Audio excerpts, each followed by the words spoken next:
नमस्ते दोस्तों, मैं हूं डॉक्टर शिरीष काशीकर।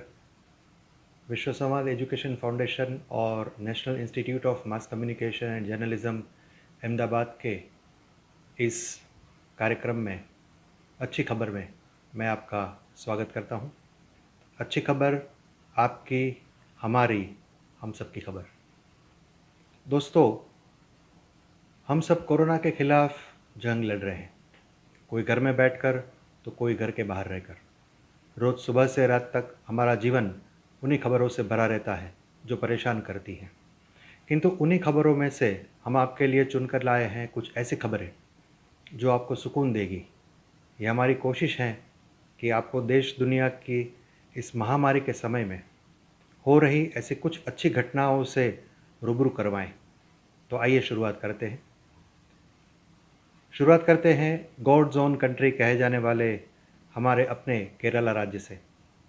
द हिंदू अखबार में ये खबर आई है कि मलयाली फिल्मों के जाने माने अभिनेता मणिकांतन आचार्य ने शादी कर ली है।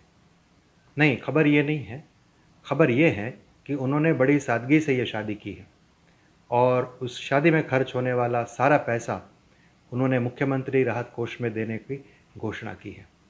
उन्होंने अपनी शादी में भी बहुत कम लोगों को बुलाए और जो लोग आए उन्होंने भी मास्क लगाए थे।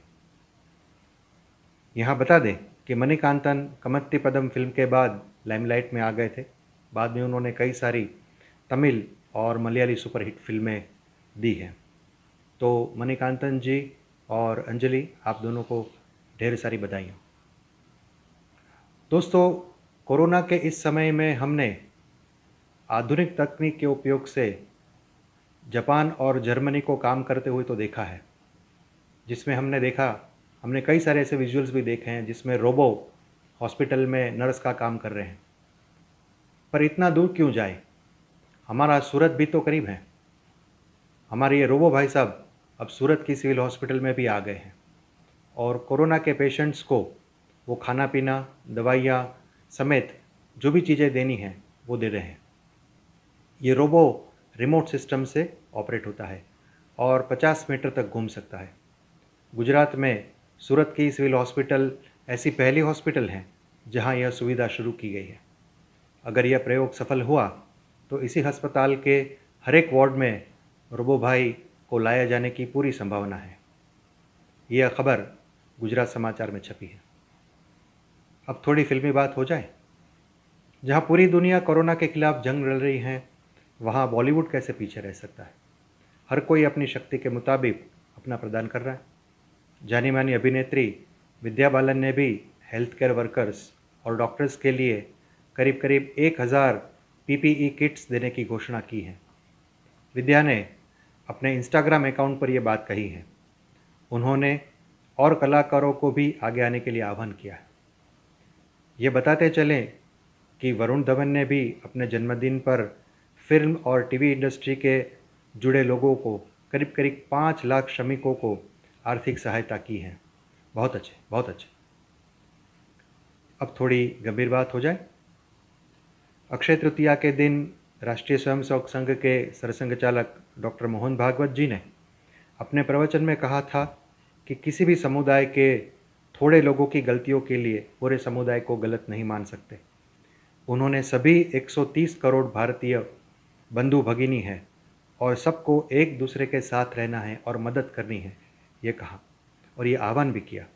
उन्होंने पालघर में साधु सन्यासियों की हत्या पर भी गहरी चिंता व्यक्त की। डॉक्टर भागवत ने आने वाले समय में दिखने वाले परिवर्तनों के अनुसार गुणवत्तापूर्ण स्वदेशी की बात की। उन्होंने सरकार द्वारा दिए गए सभी निर्देशों का पालन करके अपने स्वास्थ्य को अच्छा रखने के लिए पारंपरिक व्यवस्था को सुदृढ़ करने पर भी बल दिया। यह खबर इंडियन एक्सप्रेस में छपी है। एक बढ़िया खबर साथ में आपको सुना देते हैं। इस सारी चहल पहल के बीच Singapore University of Technology and Design ने आर्टिफिशियल इंटेलिजेंस के द्वारा एक विश्लेषण किया है और एक अंदाज़ा लगाया है कि भारत में 21 मई तक 97% कोरोना वायरस खत्म हो जाएंगे। यूनिवर्सिटी के सूत्रों ने बताया है कि यह डेटा पेशेंट्स के ठीक होने और संक्रमित होने पर आधारित है। यूनिवर्सिटी ने उन सारे देशों में यह रिसर्च किया है जहां कोरोना के केस ज़्यादा मात्रा में सामने आए हैं। उनका डेटा स्पेन और इटली में सटीक साबित हुआ है। भाई, इन वैज्ञानिकों के मुंह में तो घी शक्कर। चलिए थोड़ी और फिल्मी बातें कर लेते हैं। वैसे तो कोरोना के चलते हम सब अपने घरों में कैद हैं और अपनों के साथ हैं, किंतु बॉलीवुड और हॉलीवुड के कुछ सेलिब्रिटी ऐसे भी हैं जो किन्हीं कारणों से अपने साथियों से बिछुड़ गए हैं। उनके अच्छे दिन कोरोना वापस लाया है।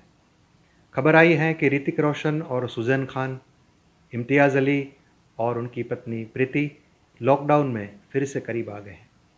वहाँ हॉलीवुड में ब्रूस विलिस और डेमी मूर, अभिनेता शिया लबेओव और मिया गोथना और ख्लोई कार्दाशियन और क्रिस्टिन थॉम्सन लॉकडाउन में फिर हम साथ साथ हैं के गाने, अलबत्ता अंग्रेज़ी में, गाने लगे हैं।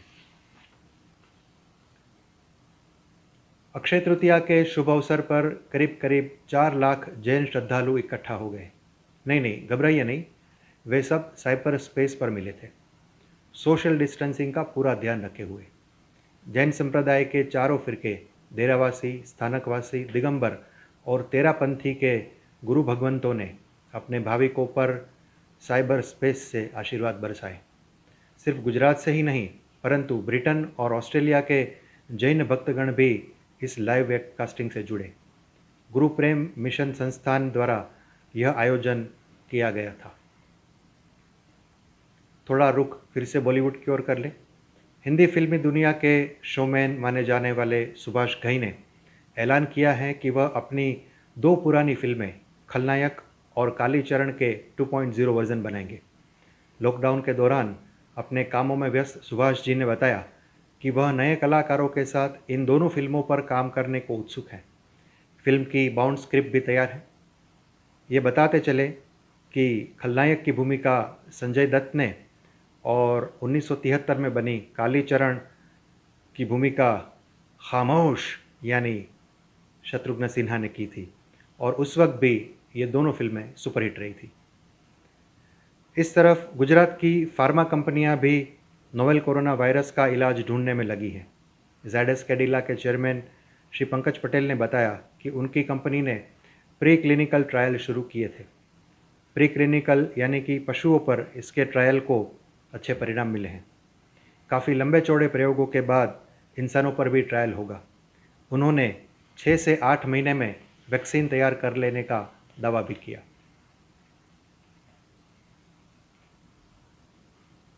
हम बार बार सुन रहे हैं कि कोरोना और लॉकडाउन की वजह से जब से हम सब घर में बैठे हुए हैं, बाहर प्रकृति और पर्यावरण की हालत जो है वो काफ़ी सुधरने लगी है। गंगा जी, यमुना जी के जल स्वच्छ हुए हैं, ऐसे वीडियोस भी हम बार बार देख रहे हैं। तो हमारे नर्मदा मैया कैसे पीछे रह सकती है। कुछ दिन पहले गुजराती में एक बहुत सुंदर फिल्म आई थी जिसे राष्ट्रीय पुरस्कार भी मिला था। उसका नाम था रेवा। उसका एक सुंदर गाना था, माँ रेवा रेवा तेरा पानी निर्मल। और देखिए, लॉकडाउन ने ये गाना सच कर दिया है। फरवरी 2019 में एक एनजीओ ने नर्मदा के पानी का सर्वे करके उसका एक रिपोर्ट तैयार किया था और उन्होंने उसमें कहा था कि ये पानी पीने लायक नहीं है। और अब लॉकडाउन में नर्मदा के किनारे पर बसे सारे उद्योग, उत्सव, मेले सब बंद हो जाने की वजह से यह पानी शुद्ध हो गया है। यहाँ तक कि गुजरात प्रदूषण नियंत्रण बोर्ड ने भी नर्मदा के पानी से फिर से सैंपल लिए और अपनी रिपोर्ट में इस बात की पुष्टि की है। जय नर्मदा मैया। लॉकडाउन की धूमधाम के बीच एक मन को प्रसन्न करने वाली खबर पहाड़ों पर से भी आ रही है। अक्षय तृतीया के दोपहर 12:35 को गंगोत्री और 12:41 को यमुनोत्री के कपाट खोले गए। हालांकि लॉकडाउन की वजह से कोई यात्री मौजूद नहीं थे। दोनों कपाट की पहली पूजा प्रधानमंत्री श्री नरेंद्र भाई मोदी के नाम की गई। चारों धामों की यात्रा शुरू करने पर 3 मई को लॉकडाउन खोलने पर विचार किया जाएगा। अब इस बुलेटिन के अंत में, वैसे तो भारतीय रेलवे अपने आप में कद और काम की दृष्टि से पूरी दुनिया में एक अजूबा है और नए नए कीर्तिमान भी स्थापित करती है। हाल ही में भारतीय रेल ने अपना ही रचा इतिहास तोड़ दिया। पंजाब से असम के लिए माल ढोने 89 डिब्बों की मालगाड़ी का रिकॉर्ड 22 अप्रैल को 116 डिब्बों की 2 रेलगाड़ियों के जरिए खाद्यान्न पहुंचाकर उन्होंने तोड़ दिया। ये खाद्यान्न बिहार और आसाम पहुंचाया गया और यह गाड़ियां अपने रूटीन समय से भी कम समय में पहुंची, वो अलग से फ़ायदा हुआ। तो दोस्तों, आज के बुलेटिन में बस इतना ही। अगले बुलेटिन के साथ मेरे साथी कौशल उपाध्याय आपसे रूबरू होंगे। तब तक के लिए इजाज़त दीजिए। नमस्कार।